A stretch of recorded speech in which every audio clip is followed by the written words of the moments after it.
What's up, everybody? This is Football at the Bar. We're your host. I'm TA. It's G Money. And we are glad to have you. And happy New Year. Yes, I hope all of you guys are excited about getting into 2024. We've just are getting to the very tail end of a phenomenal season. And so it's so exciting as we get into this time of the year, because this is when we get into the playoffs. This is when we get into the Super Bowl and just super fired up. And with that being said, everybody, we're being brought to you by 8TB Media Network. And also, I need all of you to do me a quick favor. I need you to like, I need you to subscribe, I need you to download all of our episodes. Those of you that are just sitting over here coming aboard, we're glad to have you. We appreciate you. Yes, we're not going anywhere. Even though the season is starting to wind down, we're going to be with you all year, and we have some unbelievable new stuff for you, even as we get into the end of this season, as we go into the off season, just to keep you guys all abreast, keep you guys in the game, keep you guys knowledgeable about everything that's going down in these football streets. But G Money, how was your New Year's Eve, bud? Man, I enjoyed it. I spent a little time with the family, as we both did. You know, I was at your party. Yeah, I threw a party. Hey, it was popping. Hey, it was popping. It was popping. You kind of downplaying the party, but it was popping. No, it was popping. Look, I think I beat you in dominoes for the first time in his life. It's been a couple decades. Yeah. Well, look. I'll take it, okay? And that was like my little championship trophy right there. Without a doubt, you played well. You played exceptionally well, and I give you all the props for it. Church on the move. But real quick, before we get done, let's talk about what we drinking on. Okay. You know, first of all, ching ching. Ching ching. I'm sitting over here drinking on like what I've kind of adopted as my drink, because I just love it so much. It's AKB6. Cognac, that French stuff that got a little edgy feel to it, a little edgy name to it. That's what I'm drinking on. So what you drinking on? Man, I'm going a little bit on the dangerous side, okay? Because I'm on my scotches. But I'm doing Johnny Walker, but I'm doing Johnny Walker Red. So, pray for me. Because, sometimes this ends up being a little bit of a hangover motion, but it feels so good right now. So we'll see. As long as it goes good going down, as long as it's good going down. That's what I used to tell myself. Until we get a little bit older. Talk to me tomorrow. And then we don't quite recover the same way. Yeah. But hey, you know you're getting bougie when you're over here talking about, I'm only on the Johnny Walker Red, but you got to be on the Johnny Walker Black to be happy? Yes, indeed. But it's okay, because I like the Johnny Walker family. So it's all good. Look, I'm over here to enjoy it. So church on the move. And you're drunk of all the Johnny Walker Black I had for you several months ago. The public don't need to know that. They don't need to know it just yet. But let's get this story cracking. Let's get it going. In terms of playing well, you played well on some dominoes. Just speaking on that, man, you talking about playing well. Yeah. You played well in some dominoes. I know, but you know who played well? You know who beasted up in here? Is our man Lamar Jackson. And the Ravens are sitting over and establishing themselves as a dominant force in the NFL right now. And it's so funny how this season has ebbs and flows. And it was just a couple weeks ago that everybody and their mama was talking about the 49ers were the most dominant team, and I can't see anybody beating them, and they're going to the Super Bowl, and oh my God. Then they ran into my man Lamar Jackson and the Ravens on Christmas Day. And it's so funny how that narrative is completely changed. Well, look, this allowed you. So the performance that he put on with the Dolphins just basically allowed you to just scream from the mountaintops. And thump your chest a couple more times. Yes. I get it. 5 touchdowns, relatively flawless. He's throwing the ball to tackles yes. for touchdowns. I mean, my man put on the show. I'm going to be in that minority camp to say that his season statistics may not garner the same, let's say, credibility to him automatically winning the MVP. But I will say with these last 2 weeks of performances, especially what we saw what he did against the Dolphins, the likelihood of him winning the MVP of this year is significant. It's great. It is. And see, my question for you is this. I want you to tell me, when's the last time you can remember in your recollection, a quarterback throwing 5 touchdowns? Obviously, they've done it, but can you remember the last quarterback that did that? You know what? I can't. The only thing I would be able to do is throw out some blind names. Like I know Tom Brady's done. I know that. I know Mahomes has probably done it. Probably done it. The very best who ever did it, right? Why is it that every time you say Mahomes, you got to say the best who's ever done it? Oh, no, we're talking about Tom Brady and Mahomes is the best who ever did it. Also, you tell me this: what other leader of a team in just a short period of time has had the opportunity to run through the number 1 seeded team in their conference and run through a number 3 seeded team in the conference? So it's not like Purdy who's winning these Mickey Mouse cupcake deals, right? Oh my God! You know, we're watching Lamar beat the best of the best. You always force me to have to defend Purdy, but that's what you love to do. Your diatribes. Oh my God! But at the end of the day, is Get off Purdy. We've watched Lamar sit over here and dominate 2 teams in consecutive weeks that are some of the very best teams in the NFL. And then so lastly, what I want to talk about is when you watch Lamar Jackson and you watch truly what he does, the intangibles, the things that kind of don't get captured in the stats and the overall stats that people look at, the very basic stats. Okay, he might not have thrown for 40 touchdowns this year, but let me tell you something. He's thrown for a considerable amount of touchdowns, number 1. He's ran for a considerable amount of touchdowns, number 2. And number 3, he's put his team in a position to sit over here and go on scoring drives and like getting into the red zone because of his legs, because of his passing outside of the numbers, because of all these little things that don't show up in those very basic stats. So with that being said, we now know we have a coordinated MVP. Look, Lamar Jackson has put his team in position to win the Super Bowl. Period. End of story. I think that these last 2 weeks are a testament to his level of focus, and he is playing his best football of his entire career right in front of us. So he may not have had, let's say, statistically, what has traditionally been the overwhelming MVP numbers statistically. But these last 2 weeks have basically, he's declared to the league, I'm the best player. Correct. Period. So go ahead and deny me if you want to, but I'm going to represent the AFC in the championship because especially when you look at the evidence of the other, let's say, quote unquote God that you like to proclaim, Patrick Mahomes, has struggled. Granted, he won last week, but by comparison, it's not a comparison. It hasn't been a comparison. Lamar has looked phenomenal. This is what's unique about this team. Number 1, I don't want to sit over here and gloss over the fact that even though he's playing well, what he's being supported by is a phenomenal defense. Absolutely. His defense has been the crux of their franchise, quite frankly. They've always been they've been a defensive stronghold for decades. But what I love about what this defense is doing is they're putting their quarterback, their phenomenal MVP winning quarterback, in positions to win. And you know what? We've seen many great quarterbacks that didn't have a strong defense. We saw that with Lamar when he lost against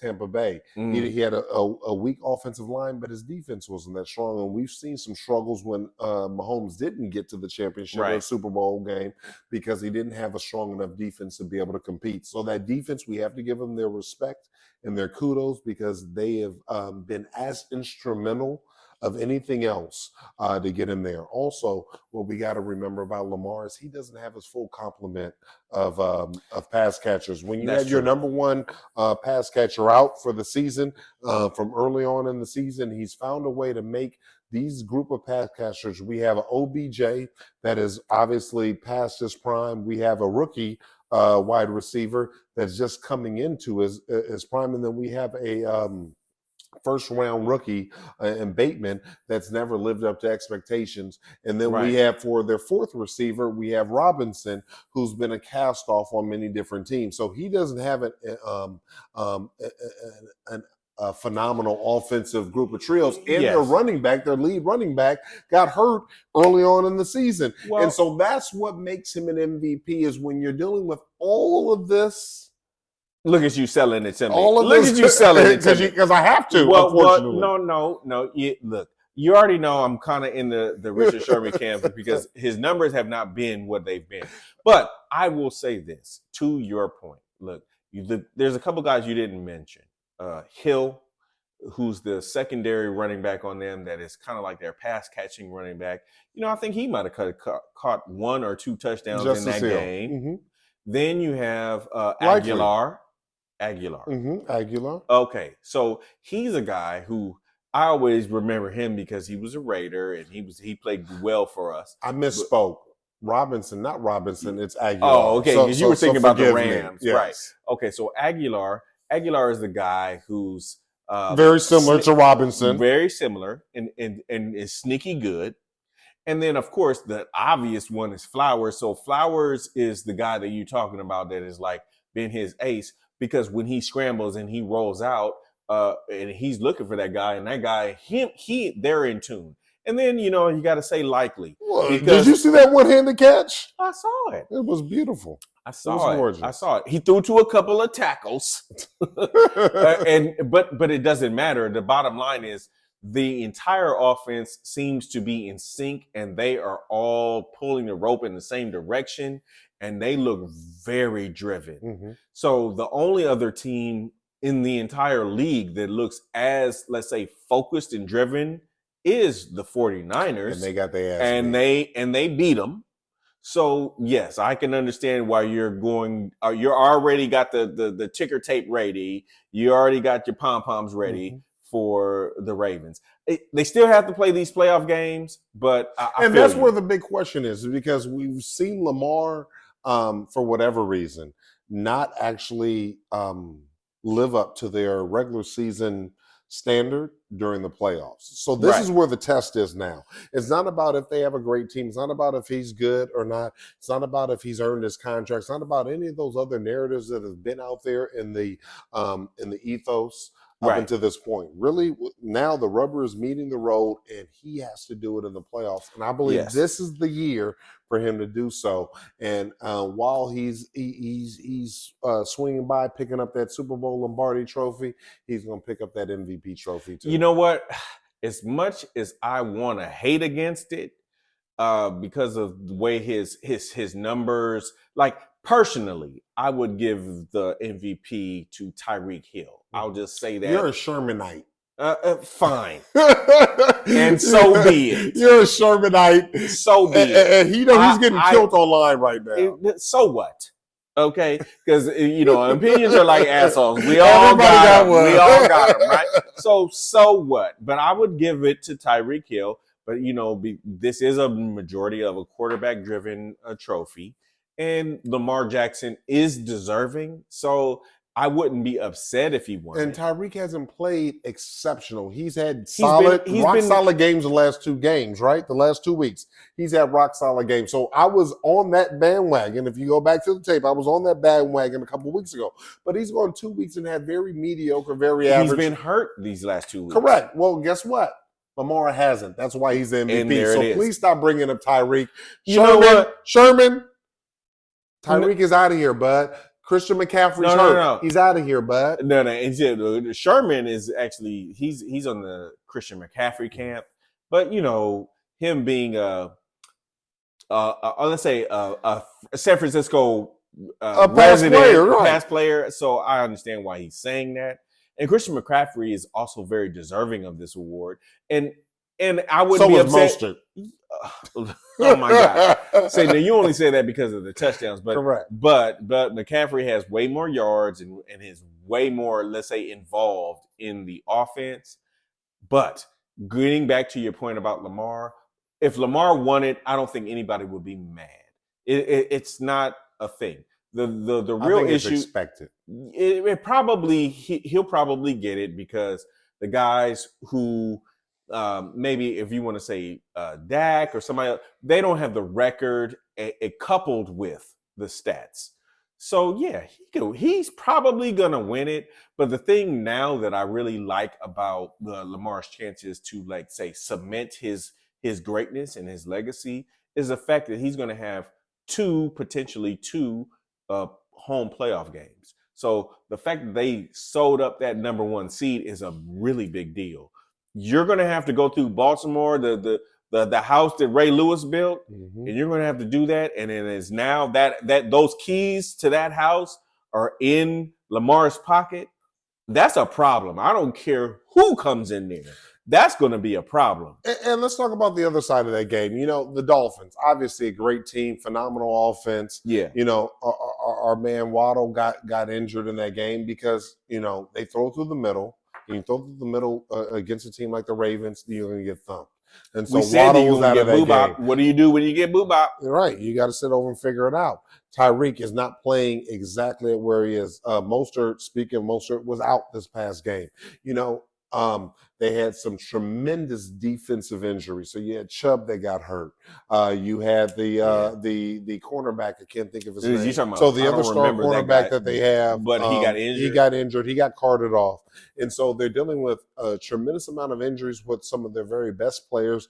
Two of their top 5 best players on defense are out for the remainder of the season. You have some offensive players that have some significant injuries. You know, unfortunately, the Dolphins have given it a valiant chance, but I just don't think they have enough gas in the tank to sit over here and make a legitimate push. They'll probably win their first round matchup in the wild card. I would like to think so. Yeah, but once they, you know, their issues with playing good teams is good teams traditionally are matched or come with a good defense. Yeah, and so what we found is that good defenses tend to give them some trouble. And so that's what's going to be interesting about this week coming up. They play the Bills. The Bills is them the greatest defense, but they have a formidable, rock solid defense. Injuries have depleted, let's say, the eliteness of the Bills defense, but Miller is still over there. Well, Miller was a healthy scratch. So Miller didn't even play in this last week. Well, because he's still coming off that injury, and he's not the same as he's gotten older and had that significant injury. I always hang my hat on him. But you're right; they have about 2 or 3 good defensive tackles, and they have another excellent defensive end on that team, and the secondary is not weak. So then it's just okay. What are you guys going to do against them? But the Bills, now that they do have those like key injuries to, you know, their which they've now gone, like, let's say 3 or 4 weeks without some of their best guys. Now it's really just, will Josh Allen be the guy to, turn that offense into like an unstoppable force? And he hasn't done that in the last couple of weeks, and that's what the concerning part is. But again, it's 2 forces that are coming, and some team has to give. And so we've spoken on the Dolphins challenge that they have, but the Bills with Josh Allen, just the offense hasn't predicated upon. They're like taking the need for him to carry this team and taking it off of his shoulders. Well, this is a game that he's going to have to put that team on his shoulders for them to beat this team. And I'm sure they're going to be agitated after this significant loss. And this game is for the division. For the division. Absolutely. So somebody has to win the division. If the Bills win, they catapult all the way to the number 2 seed, which is absolutely insane to me. If they lose, then Miami gets to retain that. And the Bills don't make the playoffs. Where's the game being played? The game is being played in Miami. Okay, so my money is on Miami because it's in Miami. That's the only reason, because I think Tyreek Hill will go ahead and say, shoot up my leg with whatever concoction that is necessary. Toradol or something like that. Yeah, whatever they do. You know, the secrets of the NFL are athletes. He's going to do that. And what's going to happen is that Mostert and A-Chain are going to be there, and we'll see. We'll see. It's going to be interesting. But so of the 2, you're picking Miami. I am. You know, I want to pick Miami I kind of feel like you do Josh Allen a disservice, but with him going 2-3 weeks with not really playing at a very high level, just being a part of that offense, it's almost like this new coordinator has kind of mitigated him to just a system quarterback because he hasn't. They're trying to take the need for him to carry this team on the shoulders because they felt it was a little bit too much, which was forcing him to sit over here and throw these interceptions and have these turnovers. So what we're looking at is that either they're going to give the team back to him after 3 weeks of it not really being fully in his hands, or they're going to sit over here and find a way to do it with how they've been winning recently. Yeah. And dealing with a Miami team on the road in South Florida, that a team that is chomping at the bit. And I am telling you, this is when the rubber meets the road. This is a pivotal point for the Miami Dolphins franchise. If they can win this game, win this division, then this can be a changing of the guard. If they can't, then they're right back in the morass of mediocrity. Yes, exactly. They will I think will be a one and done if they don't win this game. And the reason why I say that is because logically I would actually say the Bills probably should win this game. Emotionally, I'm picking the Dolphins because if you look logically, what you have is you have Stephon Diggs, you have Davis, you have Kincaid and Knox, and then you have Cook. You have Cook that is Murray. He's balling right now, and DeJounte Murray, Latavius, excuse me, Latavius Murray, former Raider. So disrespectful. I know that was he's an ex-Raider, so I apologize, sir. But the bottom line is that they do have the semblance of skill positions and an offensive line that can execute at a very high level with a injured, just as you pointed out, an injured Dolphins defense. So then the question then becomes, because it's in warm weather, will it be a perfect storm for Josh Allen to say, oh, okay, I ain't got to worry about windshield and cold and everything because we playing down south, and I will just slice y'all up with all of my guys, and we are going to go ahead and we're going to be that team to go ahead and potentially either beat the Chiefs or the Ravens, and we might sneak in there because that's the attitude that the Bills are going to have and probably should have. So and the Bills are also fighting for the future because let me tell you, if they lose, you can write down and take a picture. Diggs is up out of there. Oh, and so a lot he's going to rides for their future. He's going to force it.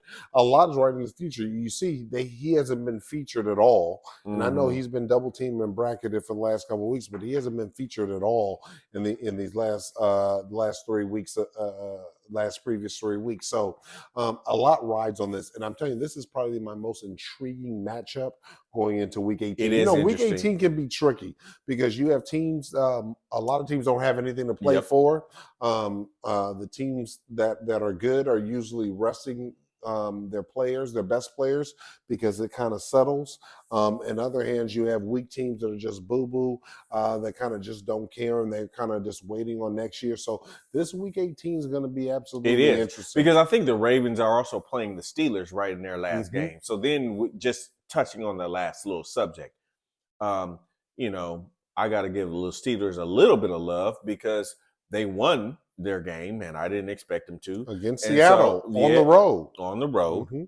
And I could see Tomlin, especially because now the Ravens probably don't care as much because they've locked up the number 1 seed, that they could mess around and win and get into the playoffs. So Tomlin needs to win to get the Steelers into the playoffs. So there's going to be a different level of caring. And then, with the Bills and the Dolphins, that's what makes that matchup very intriguing is because we don't know. Right. So both of those teams are going to go into that game saying we better win it. So at the end of the day, all we're talking about is there's some action in this, week 18. And there's a lot of times that there's not. But I think this week 18 is a lot of action. But, speaking of a lot of action, we saw a lot of action in that Dallas Cowboys Lions Oh game. my God. And especially How in about the them final minutes. Cowboys? Yeah. You obviously didn't say that with your chest, so I don't know how No, much you I believe in didn't. it. But really what I want to talk to you about is, what do you think about that final play? And, what were your thoughts about, like, did the Lions get the game stolen from them? Was the Cowboys, was this their game? And, that was just a makeup call because they didn't call the tripping that would have allowed them to extend their previous drive. Like, what are your thoughts all about that? I honestly, I thought that the league messed up. It was embarrassingly, disgustingly obvious Yeah. Mm-hmm. that you said You made a to mistake. America, Mm-hmm. guess what? We want the Dallas Cowboys to win, so we're going to come up with this mamby-pamby foul, and then we're going to double down on it. Yes. Because I don't care that you are trying to tell us, oh, we didn't say that guy was eligible, so then he illegally touched. But here's the reality: when the play was lined up and there was a wide receiver on the outside, and you had their tackle eligible, the flag should have been thrown Immediately, right. So the fact that it wasn't, just let everybody know that you already acknowledged that offensive lineman was eligible. So anything that you did over after that was mamby-pamby. And guess what? He caught the extra point. They should have been up by those points. So if I'm Dan Campbell and if I'm the Detroit Lions, I am enraged. I am infuriated. I'm like, okay, you motherfuckers are over here talking to me. You're trying to orchestrate a play, and I wasn't supposed to be the star, but I messed up and I won the game, and you found a way to have me lose the game. So NFL, what we're talking about is we can't have any more mamby-pamby. No, mamby-pamby is certainly off not limits in the for playoffs. us.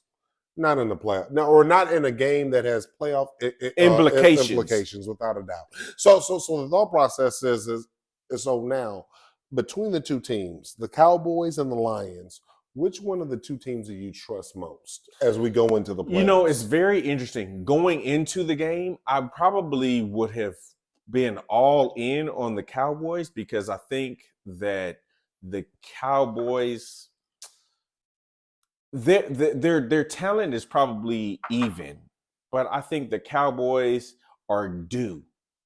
But in some ways, because of the way that game transpired, I think that the level of anger and disgust, if I'm a Lions fan, because Lions have been marred in mediocrity since, before you and I were born, damn near. Okay. We've seen a couple of little peaks and valleys of them. We've seen two playoff games in our lifetime. We've been on this earth for over almost a half a century. Yeah, but they're due on a different level, right? And so they actually, between St. Brown and what Jared Goff is doing, and Montgomery and Gibbs, they and Reynolds, they actually have enough talent. Let alone that Gardner Johnson, who came from Philly, that's over there in that secondary. Hutchinson, I think Hutchinson is their defensive end, second year. So it's not like they're devoid of talent. They actually have guys over there. And if I am those guys and we lost that game, that's going to bring a different level of focus. But at the end of the day, it really comes down to the NFL and their level of mamby-pamby. I mean, if they're sitting over here bullshitting, then, unfortunately, the NFL has to allow these games to play themselves out, and we have to live with who the victor is going to be. But I actually think, dare I say, for pun intended, that the NFL league probably woke up a lion. Because if I'm the Detroit Lions, I'm like, okay, you don't want us to win? We're about to win this whole deal now. We're about to ruin your life. Right now. It's going to be Detroit. Detroit, stand up! They need to stand up. And I'm just excited for them having the opportunity. Like that game didn't interrupt their ability to get into the playoffs. They should be enraged. And so, what do you do? Do you channel that rage into focus, or are they looking forward and again channeling that focus and that rage into a focus that is going to enable them to carry that into the playoffs with that Right. controlled rage, or are they going to be looking back and talking about what could have been? If they had won that game, I think that they would have been. Oh my God, we finally made it. We're finally validated. And the expectations would have crushed them. That's my thought. And then they would have felt the angst and the pressure of, correct. Oh my God, wait, we're supposed to be good. So, but now that they feel slighted because they were slighted, they have a chip. They've put the chip back on their shoulder that I believe that they kind of removed because of expectation was on their shoulder previously. That's exactly what I think. I think you messed around and you woke up a beast because you let them know, the league let them know, you're the Detroit Lions. You weren't supposed to win that game against the Dallas Cowboys, America's team, and we made sure that you didn't. So, but now go ahead and be a disruptor. And so now I'm actually afraid for anybody who actually plays them because there's a whole lot of teams that are supposed to get there, and the Detroit Lions might be coming. Well, you know about a team that people maybe were afraid of just 4 or 5 weeks ago that absolutely have no fear of right now, and it's unfortunate to say, but the Philadelphia Eagles. When they were 10-1, I know I was on here sitting over here talking about what this team was going to be able to do moving forward, but we've watched this team kind of implode. Not kind of. They're imploding. They're imploding and right in front of our eyes. And this is like the worst time. We talk about teams that are sitting over and gearing up and creating that momentum going into the playoffs. Well, this is a team that's decelerating, that's sitting over here, like we talked about, imploding right in front of our eyes, that I just don't know if this team, even though they have almost all the same components as they did last year when going into a playoff run. There's two really big glaring. It's glaring. There's two very big let's say absences from their secondary. Gardner Johnson, who you heard me talk about. There's also Epps. Epps is actually the strong safety for the Raiders right now. But both of those individuals were a part of that secondary. So when you look at what they did the previous year, they were probably the number 1 or number 2 defense in the league, and they had arguably the best secondary. So they still have Slay, they still have Bradbury. But those, but they had those safeties in there, and those guys made a difference. They have two. Also, to your point about coaches, because you've talked about coaches, their offensive coordinator and their defensive coordinator. Those are the two missing pieces. Are gone. And are, in my opinion, doing well in their head coaching, their new respective roles. So that those are big, humongous blows to the overall team. And you're team. seeing it now. You're seeing it now. They drafted well. They got a stud defensive tackle, but the way that they allowed Arizona late in that game to dismantle them was shocking.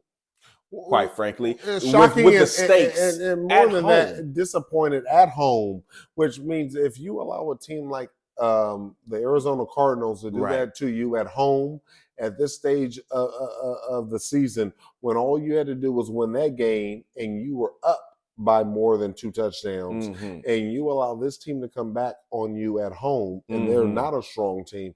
Well, what do you think happens when you are going to play a relatively stronger team? Now, here's where the twist is. In the first round, they're slated right now to play like Tampa Bay. Okay. So this is going to be an interesting test.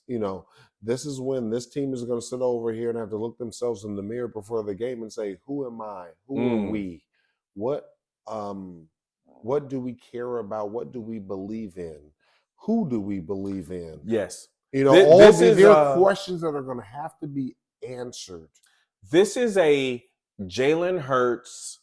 The reason why I say that is because all of these weaknesses will still be prevalent in those games. But what you have often told me is that great quarterbacks can. This is why you talk about Purdy, right? Is that you're saying Purdy just has Fair enough. a number of Hall of Fame skill positions Mhm. around him, so you Mhm. don't want to give Purdy enough credit for what he does. Can't do it. Jalen Hurts is In a an similar situation. MVP caliber guy. Mhm. He is going to basically have to say, you know what? Let me turn into the Incredible Hulk. Let me inject myself and turn green and go, "Argh!" And he's going to have to say no. And I'm going to be the ultimate decision maker on our But what outcome does that to look like? beat. That looks like him having to score 30, 40 points to win the game.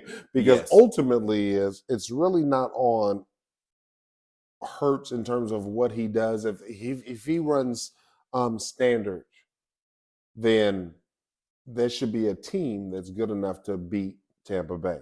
The twist Yeah. is that unfortunately, this defense can't allow Baker Mayfield to beat him. All right. If this defense can't stop Baker Mayfield, we can't put that on Hurts's shoulders. We Well, have to sit over and put that on the offensive or the head coach who made a change of defensive coordinator and the new defensive coordinator, oh boy, from New England. We have to put it on their shoulders for not getting this team who has pretty ready. much a lot of the same individuals outside of the ones that you talked about, a lot of the same individuals prepared to win on the defensive side, and they haven't done that this far. So I still say it will come back to Hurts because of one simple fact.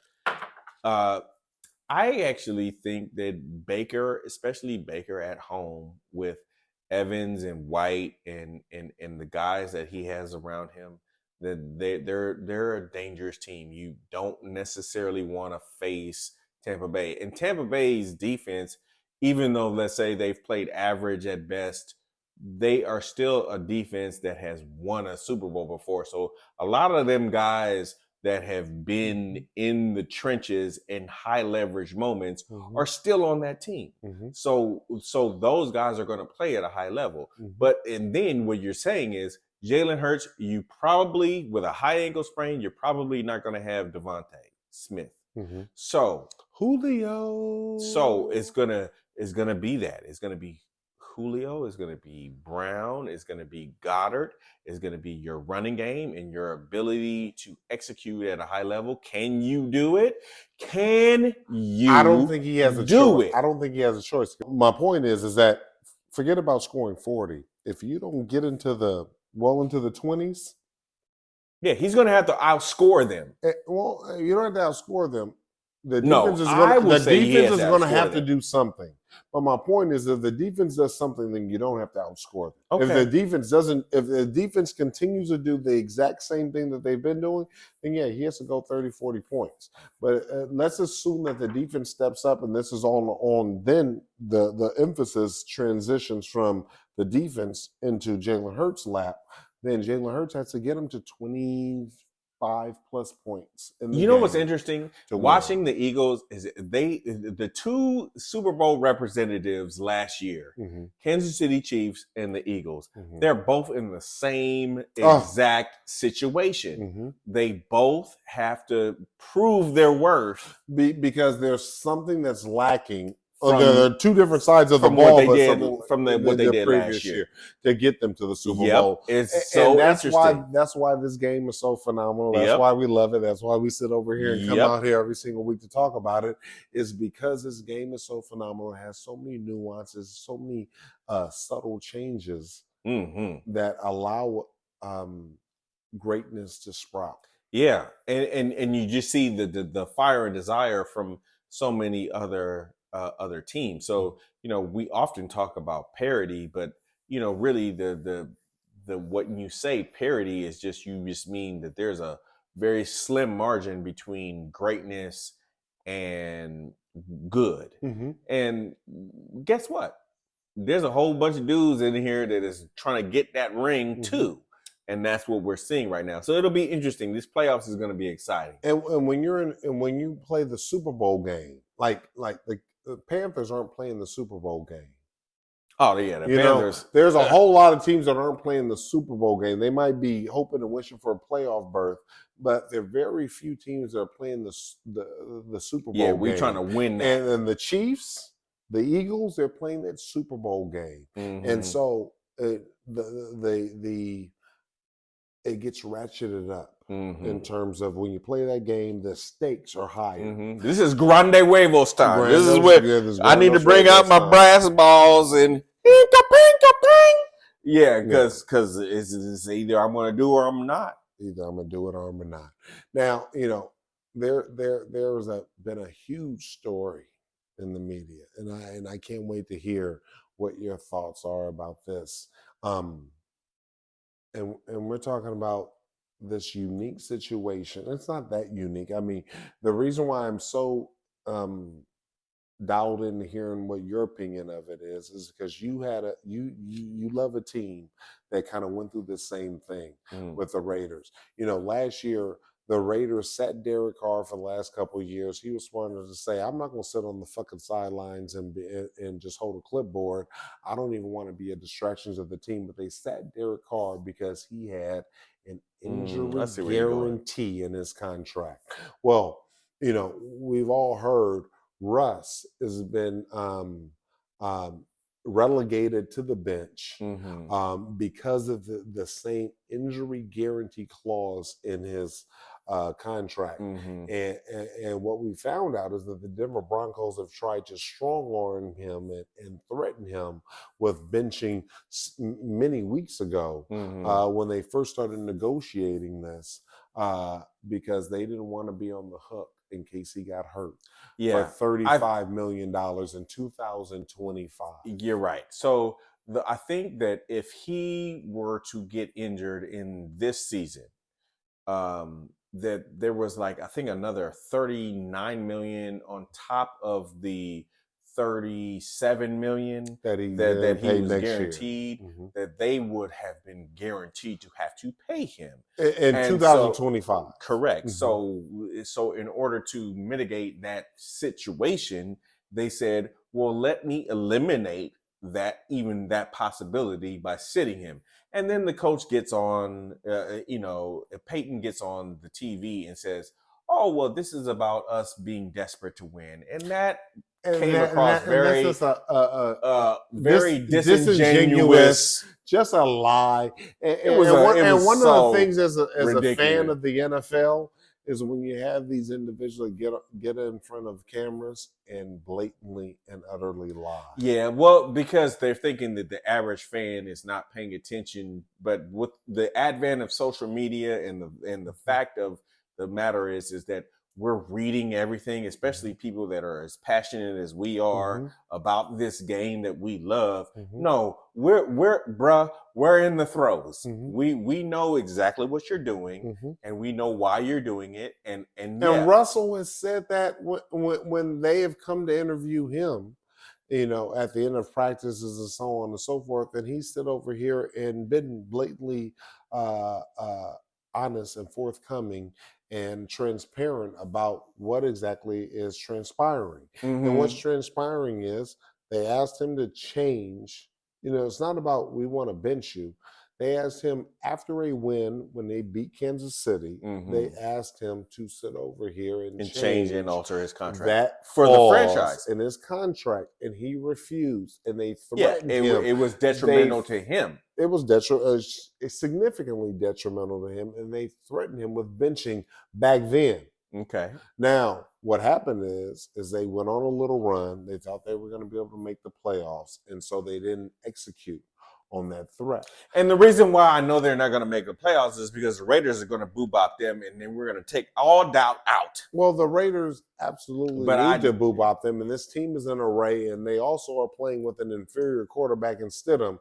And again, when you talk about a coach that sits over and says Stidham's going to give us a better chance to win, when Russ has better statistics than Mahomes, or comparable statistics as Mahomes does, as as being a division leading quarterback and a top 14 in the conference, and you sit over here and say Stidham gives you a better chance to win than Russ. Well, but it's but I think it's a lie. I actually think that Sean Payton is clever like a fox, because what he also does know is that Stidham was the backup quarterback for the Raiders the previous year. So he understands us in a very intimate way, and he actually performed really well, and he threw the ball to Devontae Adams in a really but the real thing that you're saying is that he has a very good understanding of the Raiders. So if I was going to make a move like that, I would make that move because of me anticipating that we're going to play the Raiders. Well, what does the win with the Raiders give you? Well, it maybe it puts him in a playoff hunt, but it goes back to what do you mean playoff hunt? We're at the last game of the season. There's no playoff hunt. No, it's either to get you into the. Does that a win next week against the Raiders get them into the playoffs? They would have 9 wins, and it has the potential to. With a whole lot of magic and tomfoolery and hocus pocus. Yes, but again, only reason that I bring that up is to say that I can understand why he would make that move for both reasons. You said, look, Wilson, we're going to have to pay him a whole bunch of money this year and next year. So why don't we don't like him. I, as the head coach, don't like him. So let me give him that's what's troubling. If I played absolutely egregiously, then church on the move. Don't like me. But when it's so funny. Somebody posted something on social media that showed Russ's statistics when he won a Super Bowl versus the statistics for this season. Okay. And they were exactly comparable. I'm talking about almost to the T. Okay. And so Acho actually said, when you give me Super Bowl Russ and you don't give me a Super Bowl caliber team to go along with my Super Bowl play, I didn't fail you. Right. The organization, these coaches have failed him. Okay. And so when you sit over here and as a coach, make the type of determination, the type of statements that act as if I let you down. Yeah, but that's the smoke and mirror. Well, here's what the twist is. If I was Russ, and I didn't got paid before, and the dude tried to put me in this type of blender, all I would do was boo him. Now, because you know why? Because I got enough money to say, have a nice day. Yes. Nobody will never do this to me at this stage of my career. I think at this juncture in Russ's career, this is about his long-term longevity more than anything else for him. I thought that it was very weak. I understood it, but I thought it was very weak of him to say, hey, let me make a public declaration to say I want to still play for the Broncos. You know he's political. He's kissing babies and all that. I didn't like that. I didn't like that because you know what? Guess what? Your head coach and your team has publicly admonish you. So the alternative is show me that you're like, fuck them. I'm that dude. They all live with myself, but that's not who he is. That's not who he is. And I'm okay if Russ wants to, let's say, be the nice guy. That listen, at the end of the day, is Russ the inferior quarterback between him and Stidham? No. He is the better quarterback to play. Superior quarterback. Period. Yes. End of story. Even if you just look at their career statistics, we don't even need to go. Well, one has a Super Bowl win, has been to Super Bowl twice, so we don't even talk about a comparison. Thank you very much. And that's why Peyton, you're a stone cold mystery. Well, and I tell your mama you a stone cold mystery. But you know what? But he's not worried about him being a mystery. What it is he's just saying, I don't want this dude. This is the guy that you. He act like he paying the $37 million. He act like he paying the $37 million. You got the Waltons over here as owners, and you act like you paying the.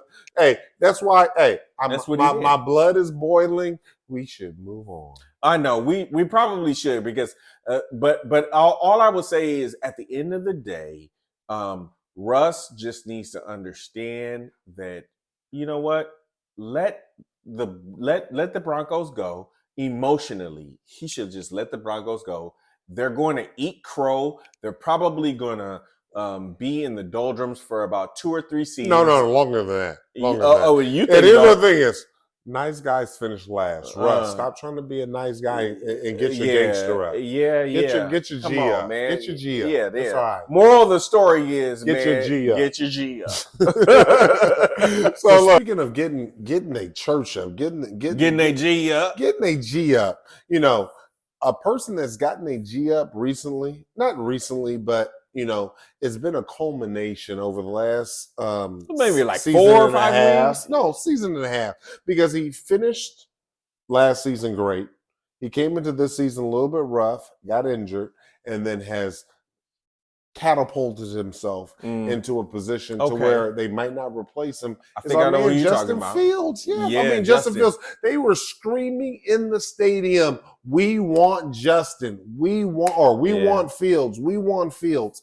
And at the end of the day, I know there's a lot of pressure on that franchise to sit over here and thinking that the grass is greener on the other end.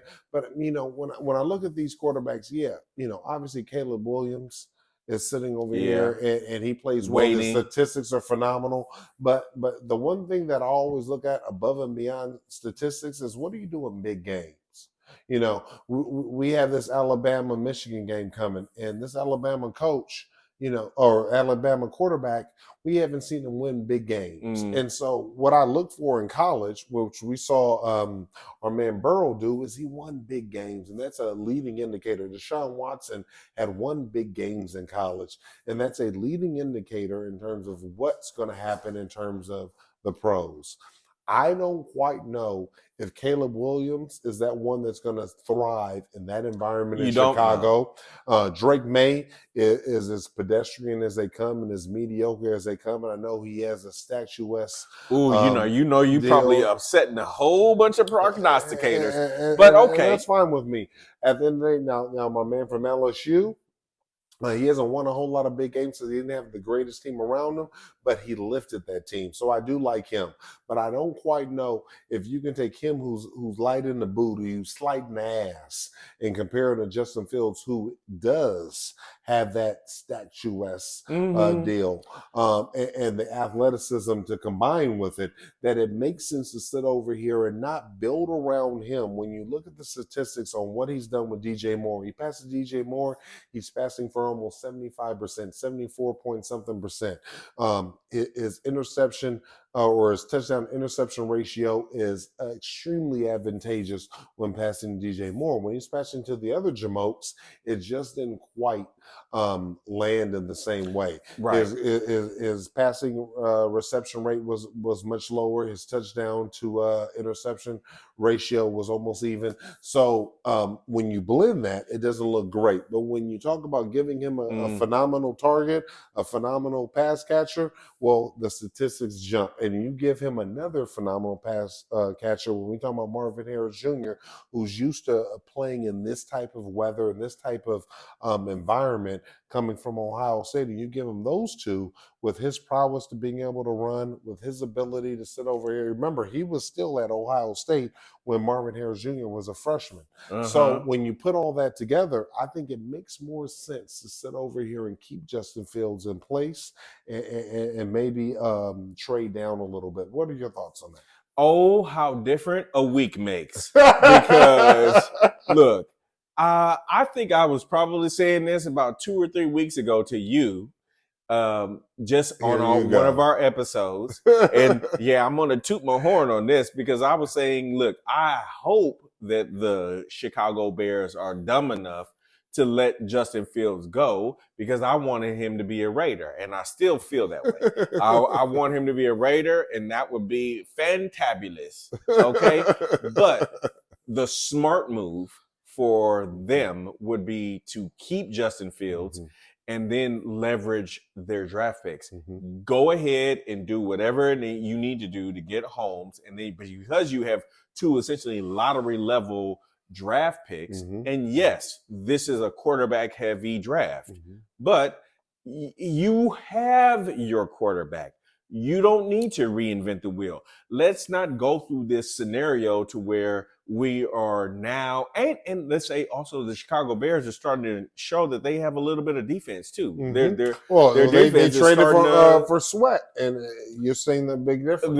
their defense is starting to look like they want to be somebody. Okay, very similar to my Raiders in terms of like they're caring about it on a different level, and that will continue. I would agree. So if you have those two, let's say, phases of the game kind of like locked in, then let's just give our guy more weapons and let's do what he has never had, which is have him have the same offensive coordinator for 2 years in a row.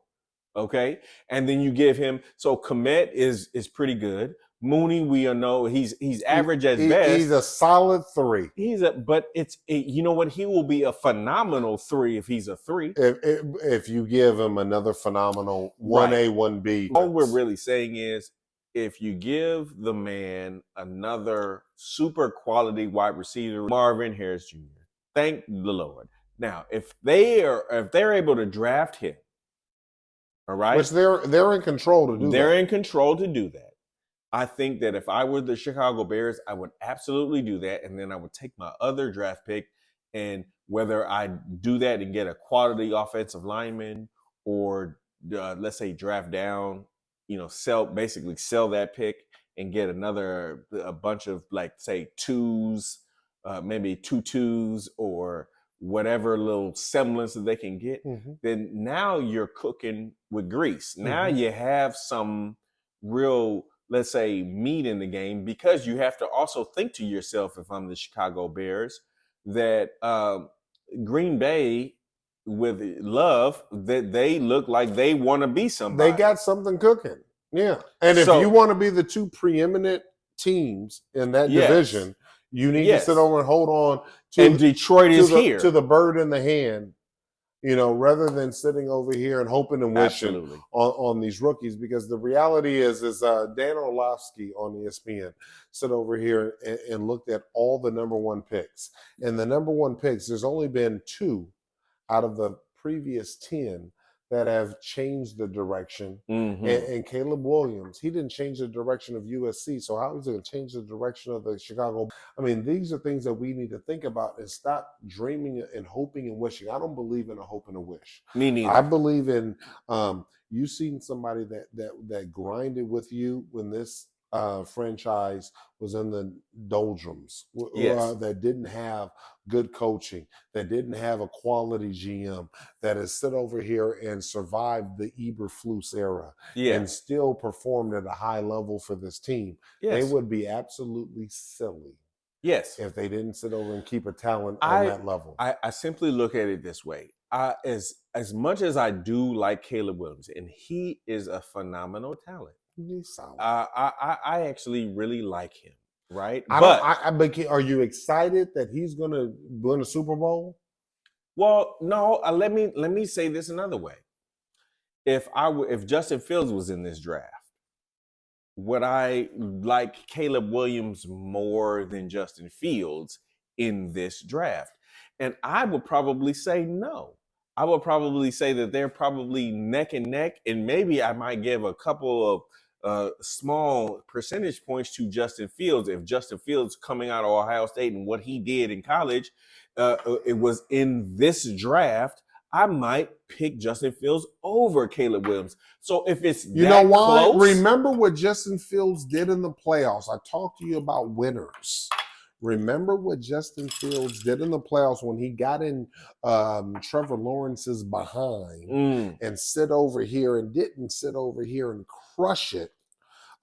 He just simply got it done. And so when you have a quarterback that has been in those big time positions and succeeded, I got you, brother. Oh, look, my man got you. I got you. When you sit over and have a quarterback that's already performed at that high of a level and succeeded and won, and they did big things. Now Georgia got in that behind, but Georgia was a significantly better team. Mm-hmm. But he's a gamer, Mm-hmm. and when you have a gamer, all you have to do is just give this gamer some tools, give him some talent around him, Yes. and watch out because he has a chip on his shoulder. Caleb Williams is coming in expecting to sit over here and have a platter handed to him. You know, like everything handed to him on a silver platter. Justin Fields has been through the grind. I want that person that's grimy. I want that person that has that grit. Well, to here's be special. and you know what? And I won't sell Caleb Williams short in this on one regard. Caleb Williams has basically played his entire college career with no semblance of a defense, and he's basically had to outscore everyone. So he's had to do Herculean things to make USC relevant. And I got to give him a lot of love for that. And what that would translate into if he goes to a team that actually does provide a little bit of defense, we don't know. But the thing is, we don't know. Give Justin Fields with all the money that they have available to him to pick up another free agent, maybe for the back end of that defense, or a draft pick, or both, or no, there's going to be both. But they can still pick up somebody, a veteran, plus with the draft picks, along with him sitting over here and getting a top flight. Maybe it's not Marvin Harris Jr. Maybe it's the number 2 or the number 3 wide receiver. They're all going to be great. Like, this is a great receiving. This is also a good receiving draft. It is. You get him another quality receiver to go along with DJ Moore, and then you find a running back later in the draft. Like, let's go. And you know what? And I don't dislike the running backs that they already have on their staff. Yeah, I mean, but they're all right. But again, injury prone too. But again, they're not horrible. And I think the point that I'm really wanting to make with it is, what do they look like when they don't have a box stacked against them? Correct. Because you can't do that because you got 2. Yes. You got a 1A and a 1B. Yes. Versus a 1. And DJ Moore sitting over here getting double teamed every single time and still getting it cracking. I mean, what do you have? 150 plus yards. Look, I'm proud of you, man. Look at you over here analyzing this boy this is what backwards and forwards. I didn't know if you forwards knew. and backwards. I didn't know if you knew this, but this is what I do. This is what I do. Now see. but I will tell you this. Earlier in the year, because Justin Fields got hurt, his replacement came in and did relatively well. Won a couple games. People, the media, the outside noise was sitting over saying, "Oh, well, this might be a better option at a cheaper rate." But Justin Fields said, "No, F that. I'm sitting over here and coming and take back what I've earned and what I deserve and what I got drafted for." And we talk a lot about like players with grit, and what I see with this guy, what I see with Justin Fields is I really do think he has grit. He has taken his lumps. He has played in circumstances that have the deck has been stacked against him, and he has found a way to persevere. And you can't just deny his physical intangibles, prowess, tangibles and intangibles. Yes. He runs fast. He can get out of dodge, and he's big. Guess what? Caleb Williams isn't. He ain't big. He's sliding the booty. He's a little bit thicker, there it is. But he's sliding the booty at 6'1". Hey, there it is. Yeah. So, with all of those things being said, the GM, and I think we just did his job for him if he listens to us. Well, the day is he's done some good moves. He's done some questionable moves, but yes, it makes sense. Let's see what let's see if he has a wherewithal to think long term. Because guess what? If you sit over here and let Justin Fields go, and he shoots like a rocket, like with Atlanta, and he shoots like a rocket with all that talent around him, and then he gets Caleb Williams. Caleb Williams starts crying in the stands like he did with USC. Yeah, let me tell you something. Your job is done. Yeah, so, let's just see what we have. Let's just see what he has. Now, look. I understand you love the Raiders, and you wore your gray and black with a little bit of fatigue. No. I didn't go full on. Nation with you because see, last time I wore the The Raider sleeves. Nation, last time I wore the Raider Nation, you tried to shut me down. I barely No, could get it. no. I could barely get the conversation out. I didn't want to shut you down. I just didn't want you to go get overly hyped. And so today is with the sleeves being camouflaged. I know you're not going to get overly hyped, but I will tell you this: when I was watching the game, when I was looking at the highlights and so on and so forth, and I saw how that game ended, all I could think about was you. And all I can think about is the misery and the bed of dysfunction and uncomfortability you must be in when you saw the Raiders be in a position to take a game into overtime against a comparably mediocre team and a team that you could have beat, and that it got stolen from you. It got grabbed from you by a bad call. I honestly felt that there were two egregious calls that occurred in that game. One was prior to the field goal, there was a 3rd and long in the 4th quarter to where they called a PI on Jones that was not a PI. If I'm going to just be blunt with it, I just felt as though it was we want the Colts to win this game. But that was subjective. Yeah. Let's look at the one call that Jones got. That was absolutely all right. You're talking egregious. About the offsides, but to me they're coupled. So you give them basically 35, 40 yards on a PI call that was Bush League, that at best. So you gave them that. Then you're going to say offsides, and they missed the field goal. Offsides when you timed it perfectly. On. When you do exactly what you're supposed to do. And you know what? Hey. The league, to me, said, the Raiders, we don't want you to win this game. Pierce, you're doing a great job. Great job. But you're not going to win this game, and we're going to make sure that you don't win this game. And you know what? That's hard to reconcile because you look at a Colts team that is good, and I know they like this coach, Steichen, which I like this coach and respect him wholeheartedly, and I think he's going to be one of the greats. I think Indianapolis is in great hands with Steichen, but at the end of the day, it's funny how Steichen is kind of like kind of been given this mantle of this new crop of coaches from last year as the heir apparent to being a great coach. And then you have Pierce that is still being doubted. And you know what? He's had a good run, but and it's always, not always. What I will say is that sometimes you can sit over here and poo-poo a coach that he doesn't have a specialty. Obviously, he was a defensive player in the NFL, but he's not his trait is not being a defensive savant.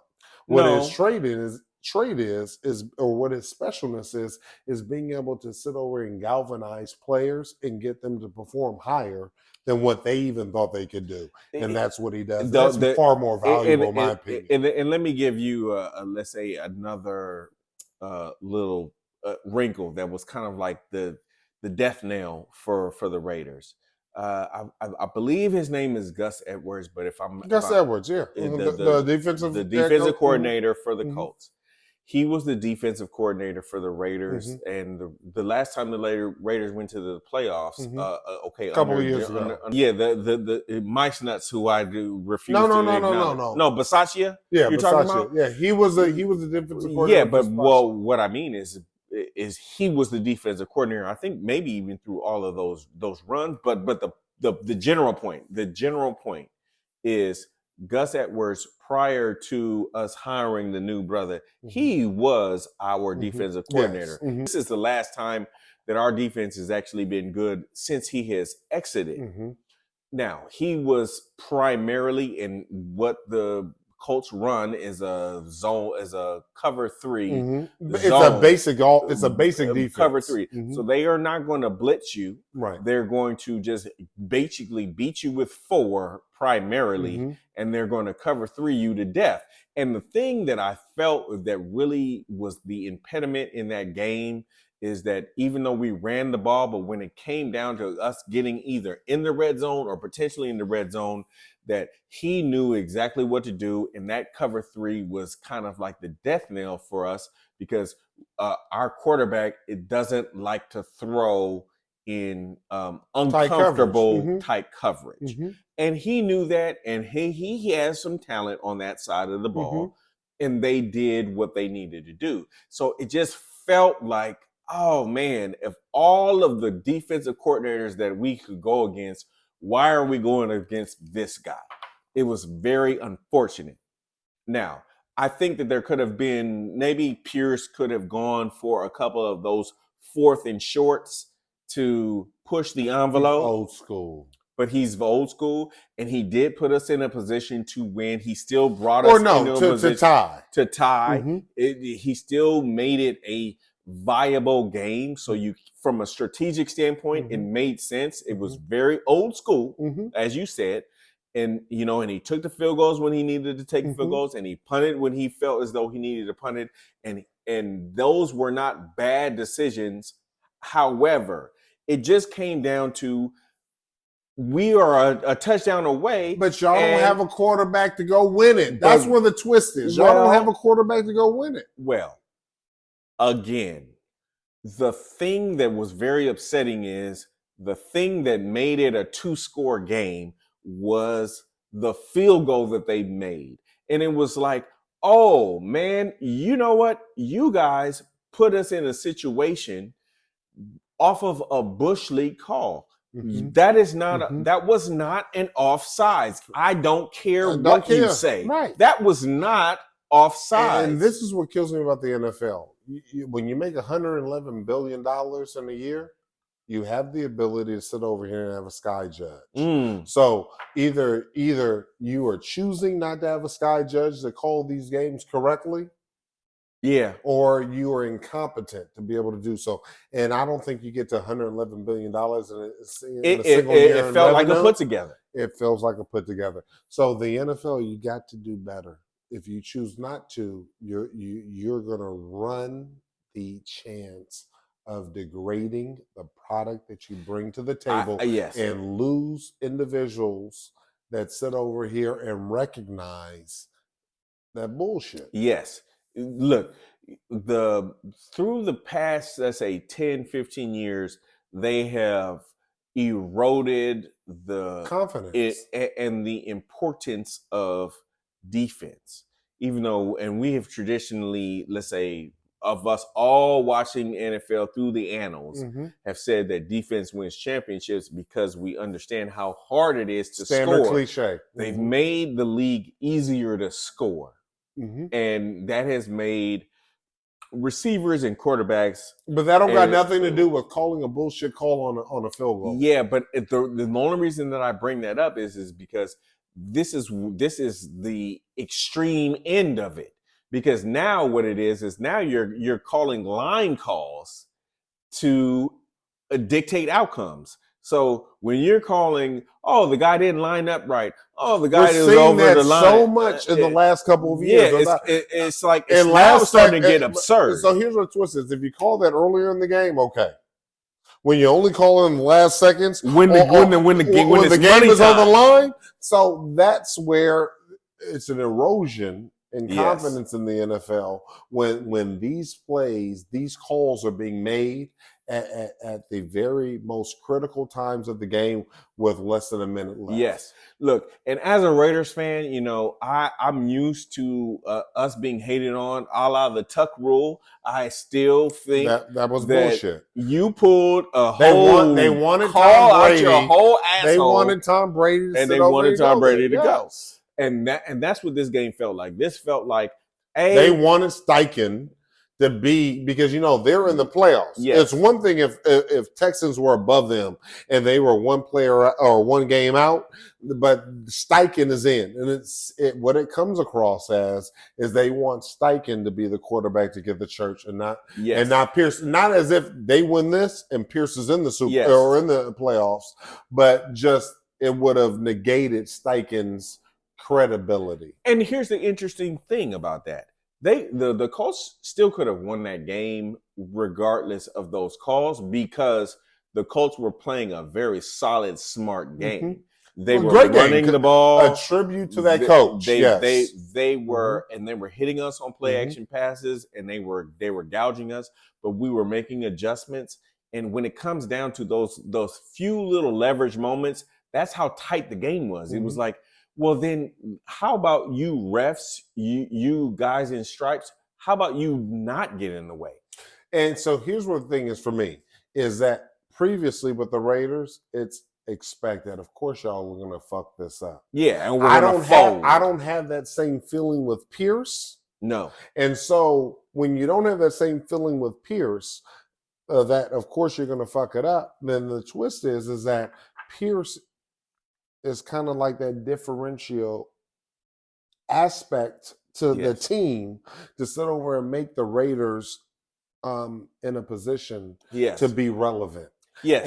And it's almost like you're fighting against that. Now, I don't know if it's against Pierce or if it's against the Raiders. I think it's just generally the Raiders the league has hated against. Well, and part of the reason why is the owner. They've not liked Al, but Al because Al was poking.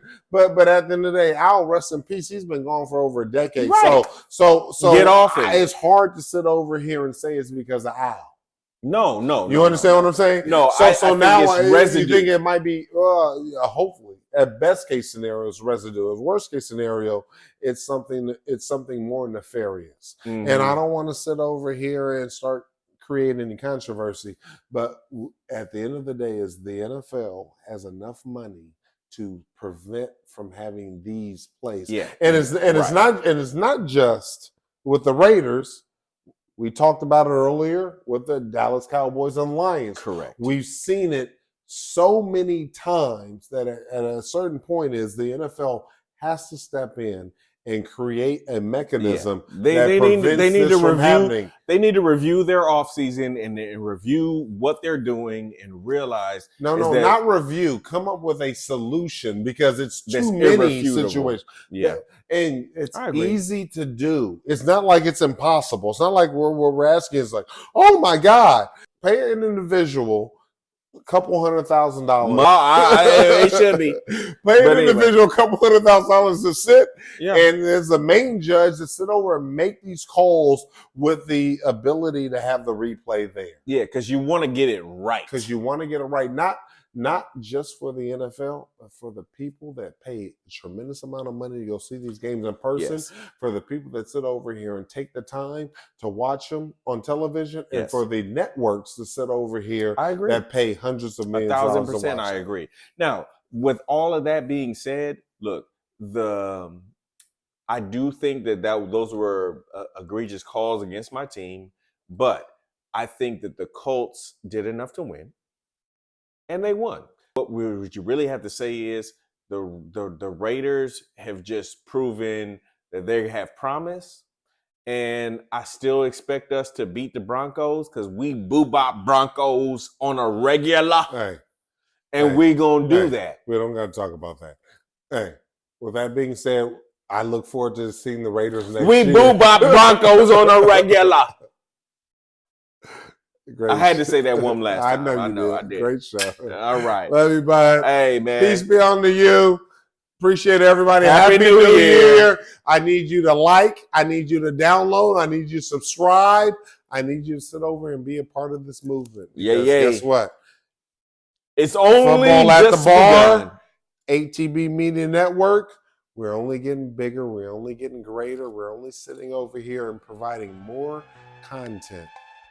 We have a cocktail at the bar. Oh man, I can't even believe they paying me for this. It's beautiful. All right. Hey, Great show. Great Talk to show, you soon. bro.